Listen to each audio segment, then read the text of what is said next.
Stained with blood in every sense of the word, Hulagu Khan's name is associated with one of the darkest periods in Islamic history. He is considered one of the most brutal tyrants ever to exist. The man who decided to carry out the will of his grandfather, Genghis Khan. The result was a series of horrific massacres in which hundreds of thousands, perhaps more than 1 million, Muslims were killed. The blood of Baghdad flowed so heavily that it was said the Tigris and Euphrates rivers turned red, and thus the Abbasid Caliphate, which had ruled the Islamic world for more than 5 centuries, came to an end. Hulagu Khan was born in 1217 CE. His full name was Hulagu ibn Tolui ibn Genghis Khan, the grandson of the founder of the Mongol Empire. He grew up in an environment that deeply shaped his character and beliefs. His mother, Sorghaghtani Beki, followed Nestorian Christianity, as did his wife, Doks Khatun, and both women had a strong influence on him, instilling in him hostility toward Islam and Muslims from an early age. Over time, Hulagu became one of the bloodiest figures in history, showing no distinction in his hatred between Sunni and Shiite Muslims, viewing them all as enemies to be subdued or annihilated. When Mongol Khan became ruler of the Mongol Empire, he decided to continue the global conquest initiated by Genghis Khan.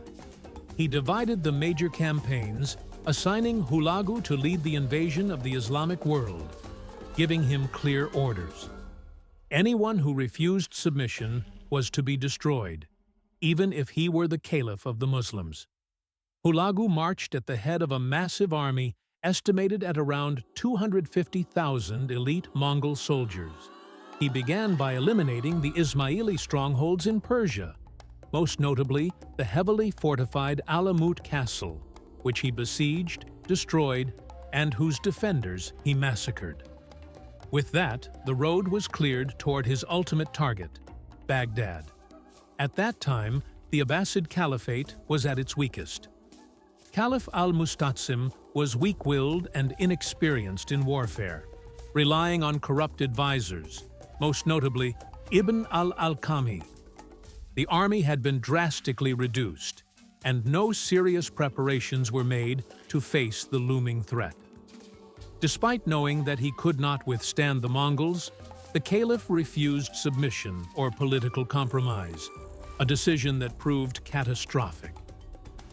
In 1258 CE, Hulagu entered Baghdad and carried out one of the most horrific massacres in history. Between 800,000 and more than 1 million Muslims were killed. Mosques, schools, palaces, and homes were destroyed. Libraries were burned, and the books of the House of Wisdom were thrown into the Tigris River, until it was said that its waters turned black from ink and red from blood.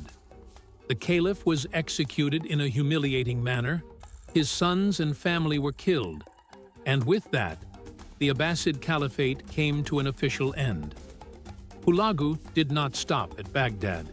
He continued his march into the Levant, capturing Aleppo, Homs, and Damascus with little resistance. Only Egypt remained. There, however, a man emerged who changed the course of history. Saif al-Din Qutuz. He rejected submission, executed the Mongol envoys, and delivered a powerful speech to his army before marching to confront the enemy. At the Battle of Ayn Jalut in 1260 CE, the Mongols suffered their first decisive defeat, and their expansion into the Islamic world was halted forever. Historians differ over whether Hulagu converted to Islam later in life. Some accounts claim he pronounced the Shahada for political reasons, but Imam al-Dhahabi stated that his Islam was only by the tongue and never entered his heart. He showed no true commitment to Islam and remained hostile to Muslims until his death. Hulagu died in 1265 CE after suffering from a severe illness, reportedly accompanied by epileptic-like seizures and screams likened to the howling of dogs. He was buried near Lake Urmia, and several servants were slaughtered as sacrifices at his funeral. A fitting end for a man whose name became synonymous with destruction and bloodshed. Thus, Hulagu remains a symbol of tyranny and devastation, while Qutuz stands as a symbol of hope, proving that for every tyrant, history eventually produces someone who will stop him.